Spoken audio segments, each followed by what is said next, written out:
Well, wasn't expecting a fish quite so quick, so I didn't have the camera rigged up. But just got this really healthy looking European carp. He's fat, look at that. Very fat European carp.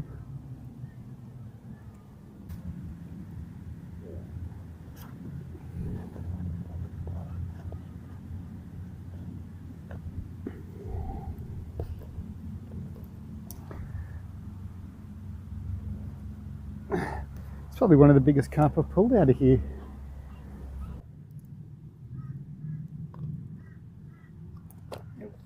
It's a really nice little fish.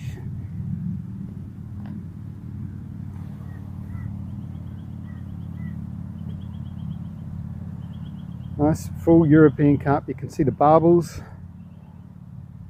Really, really chunky, solid fish. So hopefully I'll get a few more of those out of here today. But right now, it's time to give this guy a brain spike. These guys can be really tough. We're just going to go in through the top of the head. Like I said, they're really tough. And sometimes what I've found with carp is that I'm having trouble even getting in through the top of that here. So what you have to do is just go in through the underside and straight into the brain that way.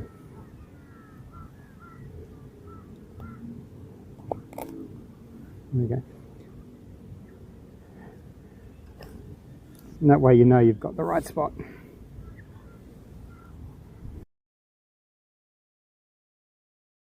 Let's just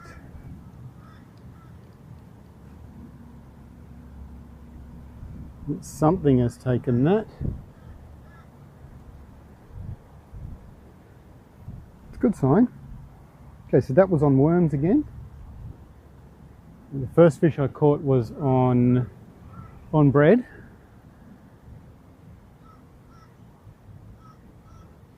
We'll just go through what I've got here. Now I have this on, it's just a 2500 spinning reel. These Luxels are pretty good. Yeah, not the best quality rod and reel you're going to find around, but for pest fishing, they're really, really about as much as you need. So what I have is a size 6 or a size 4 hook. This one's a size 6. I have a short mono leader just onto the braid, and then I've got a very small running sinker, and it just sits above the braid knot. Most of the time it'll just run there unless it gets caught on something, and then it'll run down to the hook. But I prefer just to have it further up here so that the fish, when it picks it up, it can pick up the bait and just run it, and the sinker, if it's on the ground, will just stay where it is and the fish won't feel the weight of that sinker. So let's put some worms on. So just keep looking away because I just want to keep an eye on the rod tips as I'm doing this as well, because the carp in here, they've got nowhere to go down, so they run pretty fast, because this pond here itself is only about 1 metre to 1.5 meters deep. So that first carp I got, instead of going down deep or looking for a snag or something, it actually did a lot of running and a lot of jumping. Okay, so we don't have to be out very far for these fish. I've actually seen them here swimming right in along the edge here.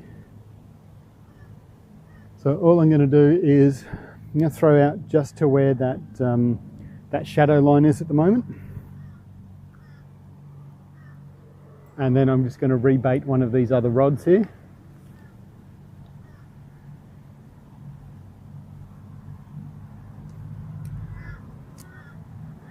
So pop that down there. 3 rods is the maximum I'm allowed to have out. And seeing as I want to catch some carp, that's what I'm going to put out. Just tighten that up a bit so I can see when something takes it, because that had been picked up and it had been taken from there right down there past the tree last time, and I didn't notice it. Mustn't have been something big. It just picked it up and moved it. I don't think it was a turtle. Okay, so I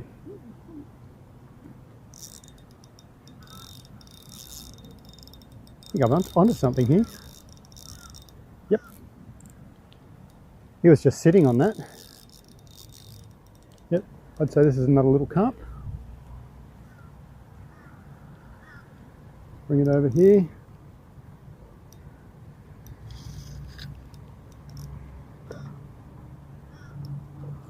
It's a tilly. Well, there you go. I didn't even think they were going to be active. Don't want that to get back in, because this line here was just getting some bites then too. Now, something out there is definitely liking these worms. I certainly didn't expect to get a tilapia today. All right, let's go and talk through tilapia. Okay, very silvery fish this one, not showing much colour at all. I'm guessing that's because he's quite cold. Very typical tilapia shape. Just put my lip grips in.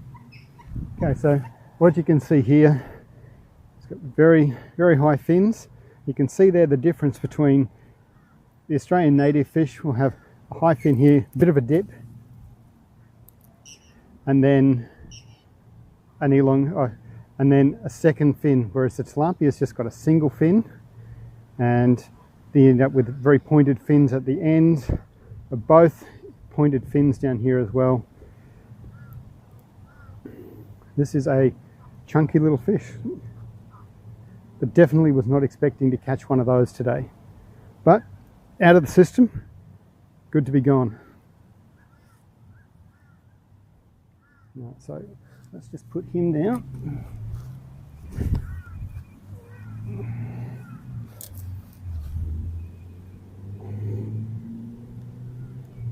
Straight in through the top of the head. Tilapia are easy. It's right there, just above the eye, around about 45 degrees onto the top of the head, and straight in, and he is dead. It's the quickest, most humane way to dispatch these fish.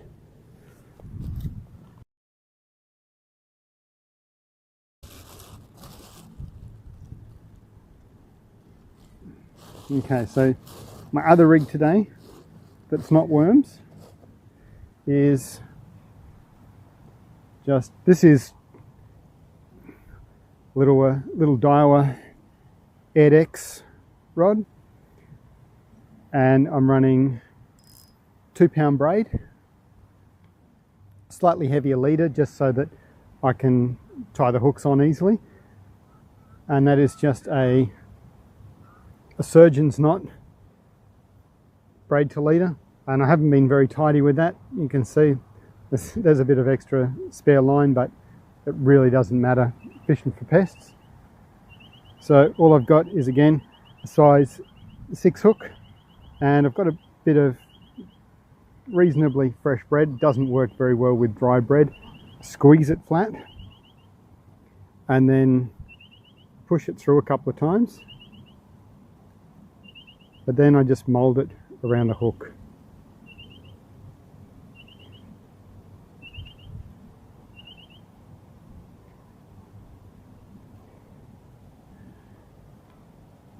And again, I'm just going to put this out as far as I can. I think I've got a tight tip wrap.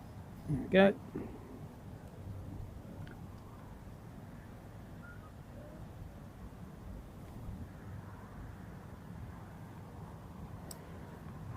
Just set that. Because yeah, when the first carp I got was on this rod, and I was down there trying to rig up the other rod, and I could just see the rod tip start to bend. So these rod holders are great when you're fishing for carp, because it's not like when you sight casting for tilapia. Normally you just have to cast and wait when you're waiting for these guys. But luckily this morning I haven't had to wait too long.